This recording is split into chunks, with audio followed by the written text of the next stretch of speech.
ওইটা তো নতুন দিন আসে, পেছনটা আর আসে, পেছনটা আর আসে না। এই জন্য আপনাদের কাছে আমি অনুরোধ করছি, আমরা যদি এটা বুঝে থাকি, ছেলেরা বাবা তোমরাও যদি বুঝে থাকো, জীবন মানে আখেরাত, জিন্দিগি মানে আল্লাহর বন্দিগি, জিন্দিগি মানে আল্লাহর গোলামি। প্রিয় ভাই, সেজদাবিহীন মানুষ হয় না। যে কপালে সেজদা নাই সে মানুষ না, সে জানোয়ার। সোজা কথা, যে সেজদা দেয় না সে মানুষ নয়, সে চতুষ্পদ জন্তু। আল্লাহ কোরআনে বলছেন ওয়াত্তাবা হাওয়াহু, মনের ইচ্ছা মতো চলে। ছেলেদেরকে বলি বাবা, একটা ছেলে তোমাদেরকে বলি বাপ, আমি অনেকবার বলছি এ কথা, কোরআন শরীফের সূরা আরাফের মধ্যে আছে। আল্লাহ বলছে মনের ইচ্ছা মতো যে চলে, শয়তান যারে পিছনে লাগে, দুনিয়াটাকেই যে আপন ঠিকানা মনে করে। এই তিনটা বিষয় আল্লাহ বলছে। এক নাম্বার, যে শয়তান যাকে অনুসরণ করে, দুনিয়াটাকেই যে ঠিকানা মনে করে এবং মনের ইচ্ছা মতো চলে। প্রিয় বাপ, প্রিয় সন্তান, মনে শোনো, কোরআনুল কারীম আল্লাহ বলছে ফামাসালুহু কামাসালিল কালব, ওই ব্যক্তির উদাহরণ কুত্তার মতো। খোদার কসম, এটা কোরআনের আয়াতের অর্থ। কও না কা তুমি অর্থ কিনা, এটা অর্থ কিনা, এটা ফামাসালুহু কামাসালিল কালব অর্থ কি কও? কুত্তা। ওই যে হুজুরে কইছে কালব অর্থ কুত্তা। আল্লাহ বলছে কুত্তার মতো এটা জীবন, কুকুর এটা, ওই জীবন কুকুরের জীবন, জানোয়ারের জীবন, যে জীবনে সেজদা নাই, যে জীবনে আল্লাহর হুকুম মানে না। তোমরা মনে করছো বাবারা, ছেলেরা, বাপ চাচা সবাই মনে করছেন আমি যেটা মনে করি না। আরে কি আশ্চর্য কথা, কারে জিগাইয়া বিড়ি খান, কার পরামর্শে সিগারেট খান? এই মুসলমান, কারে জিজ্ঞাসা করে দাড়ি কাটেন? কার পরামর্শে দাড়ি কাটেন? কারে জিজ্ঞাসা করে রঙিন টেলিভিশনে আমনের ঘরের বউ বেটি প্রতিদিন নর্তকীর ছবি দেখে, টেলিভিশনে নাটক সিনেমা দেখে? আপনার ছেলেটা সারাদিন মোবাইলের ছবি দেখে, আপনি সুদের টাকা গুনেন, হারাম টাকা গুনেন, ওজনে কম দেন, ঠকান মানুষকে। কেন? কারে জিজ্ঞাসা করলেন? কে ফয়সালা দিল? মনে চাইছে, এজন্যই তো মনে চায়, যে মন চাহি জিন্দিগি যার, মনের খুশি মতো যে চলে, আল্লাহ তো বলছে তার উদাহরণ কুকুরের মতো। আরো জঘন্য কথা কইছে আল্লাহ, বা আল্লাহ নিজে বলছে কোরআন শরীফের আয়াত, ইন তাহমিল আলাইহি ইয়ালহাস আও তাতরুকহু ইয়ালহাস। ওই দেখেন এইটার দিকে যান, অপদার্থের দিকে দেখেন। হ্যাঁ, বেটকাও এখন মানে মোবাইলের ঘুরাইতে আছে। কারে কয় কি, জিনেরে কয় না ভূতেরে কয়? বুঝেন? হ্যাঁ, মানে ভূতেরে কয় না জিনেরে কয়। আমার এটা দরকার, আমার মোবাইল, আমারে খোদা বানাইছে মোবাইল টিপতাম, মোবাইল রে বানাইছে আমার লাইগা, আমারে বানাইছে মোবাইলের জন্য। খালাস করলো, খালাস শেষ, জিন্দিগি মানেই মোবাইল। আহা আহা, হায় হায় হায়।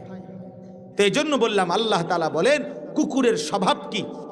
আল্লাহ নিজে বলছেন ওই আয়াতে, ইন তাহমিল আলাইহি ইয়ালহাস আও তাতরুকহু ইয়ালহাস।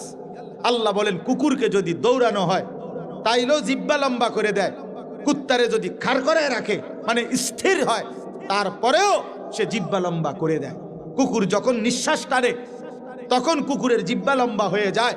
দৌড় দিলেও, দৌড়তে দৌড়তেও জিহ্বা লম্বা, দাঁড়াইয়া থাকলেও জিহ্বা লম্বা। দেখেন নাই? কথা বলেন না কেন? দেখেন নাই এমন?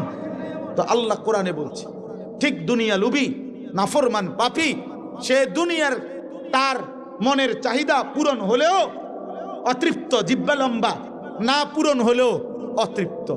মাল বেচে, দোকানে মাল বেচতে আছে, বেচা কিনা চলতেছে, আপনি এই সময় যাইয়া জিঙ্গাইবেন কি অবস্থা ভাই, ব্যবসার কি অবস্থা, বেচা কিনা কি দূর, কোন রকম বাচ্চা। আগের এই ব্যবসা কি আর অনা আসেনি? তে বেচতেছে মাল, বেচা শেষ, নতুন মাল আইনাট রাখেতে নামাইতেছে গুদামে, ডাকাইতে কয় আগের ব্যবসা নাই বলে। আগের কোন ব্যবসা নাই? কি নূহ নবীর জামানার ব্যবসা নাই, না মুসা আলাইহিস সালামের যুগের ব্যবসা নাই? তো কোন ব্যবসা নাই তুই ক? আগের ব্যবসা যদি নাই থাকে কোন সালের এটা? কি 300 বছর আগের ব্যবসা নাই? তো তুমি এই সময় আইলা কা? তুমি এই সময় থাকতা? কথা বলেন না কেন? তুমি বাচ্চা রইলা এবছর, তুমি ব্যবসাটাও আরো 300 বছর আগের, তো এই সময় আইলা না কেন? তুমি ভুল করছো, এটা তুমি ওই সময় না আইতা, ব্যবসার আমলে আইতা। তার মানে মূল কথা হলো ওই কোরআনের আয়াত, চাহিদা পূরণ হলেও অতৃপ্ত, চাহিদা পূরণ না হলেও কি অতৃপ্ত। মানে ওই কুকুরের স্বভাব, দৌড়ানি দিলেও জিব্বা লম্বা, ছাইড়া দিলেও কি জিব্বা লম্বা। কোরআন শরীফের আয়াত। আল্লাহ আমাদেরকে বুঝ দান করেন, আল্লাহ আমাদেরকে বিবেক দান করেন। আমাদের জীবন আখেরাত। বলেন বাবা কি? আখেরাত। অতএব এই আখেরাত অর্জন করার, পরকাল কামাই করার, পরকালের সবচেয়ে শ্রেষ্ঠ আখেরাতের মৌসুম, সিজন আমাদের সামনে, সেটাই মাহে রমজান। সেটা কি? দেখেন, একটা কথা শেষ মনে রাখেন, এই শেষের কথাগুলো। পাকা ব্যবসায়ী, অভিজ্ঞ কৃষক সিজন বুঝে, সিজন চিনতে হয়, মৌসুম। এখন সিজন হইল আমের, যেই কোনো একটা, আপনাকে এখন বললাম আমি যে এখন সিজন হইলো আলুর, আপনি লাগাইছেন লাউ, কথা বুঝছেন না। এখন সিজন হইলো কাপড় চোপড়ের, এবার দোয়ানে আনছে গরু ছাগল। তো মানুষে দেখলে কবে বেটা কি রে বেটা, কি কয়দিন পরে কি কোরবানির ঈদ না রোজার ঈদ? তুই এই সিজনটাও কোন সময় কোন ফসল লাগালে উপকার হবে বা ভালো হবে এটা বুঝে, সিজন বুঝে।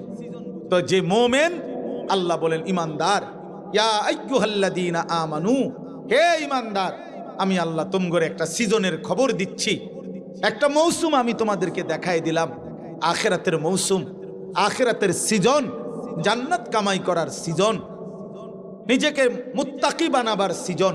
কি? কুতিবা আলাইকুমুস সিয়ামু কামা কুতিবা আলাল্লাযীনা মিন ক্বাবলিকুম লাআল্লাকুম তাত্তাকুন। আল্লাহ বলে, বান্দা, আমি তোমাদের উপরে রোজা ফরজ করেছি, অন্য কেউ না, আমি করেছি। তোমাদের পূর্ববর্তী যত ইমানদার উম্মত ছিল তাদের উপরও আমি ফরজ করেছিলাম। যদি বলি আল্লাহ কেন ফরজ করলেন? আল্লাহ বলেন, মোমেন, কারণ এটা আখিরাতের মৌসুম, আখিরাতের সিজন।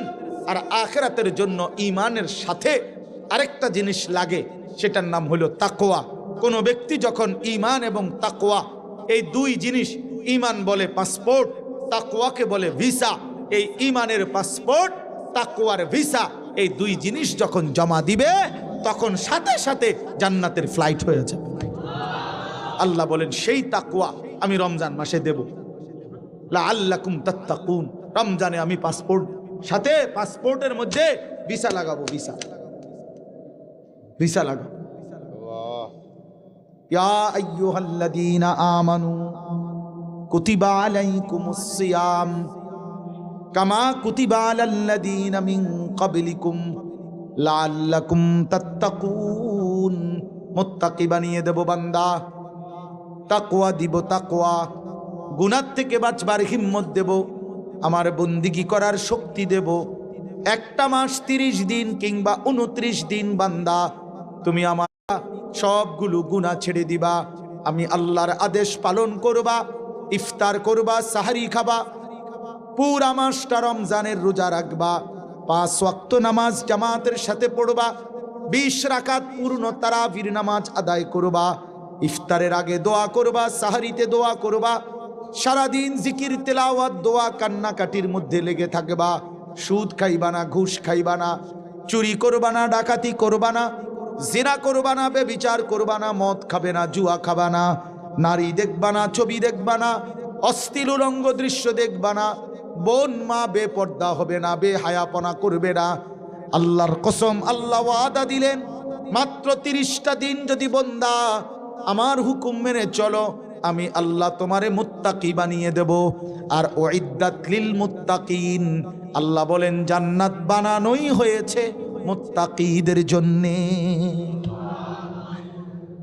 সুবহানাল্লাহ, সুবহানাল্লাহ, জান্নাত বানানোই হয়েছে মুত্তাকিদের জন্য। আর সেই মুত্তাকিটা বানাই আমি আল্লাহ রমজান।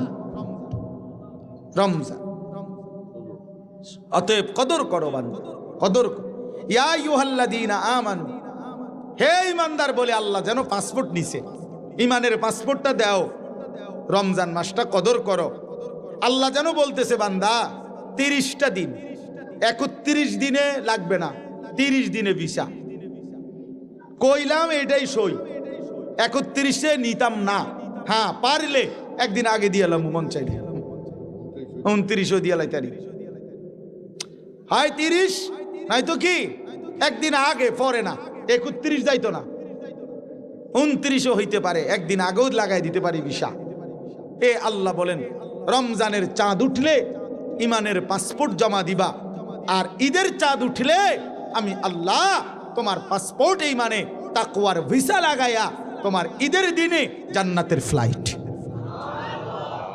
মজার বিষয় শুনেন, এই জন্য হাদিসে আছে কোন ইমানদার রোজাদার রমজান মাসে যখন হক আদায় করে, আল্লাহর হুকুম পালন করে, সবগুলো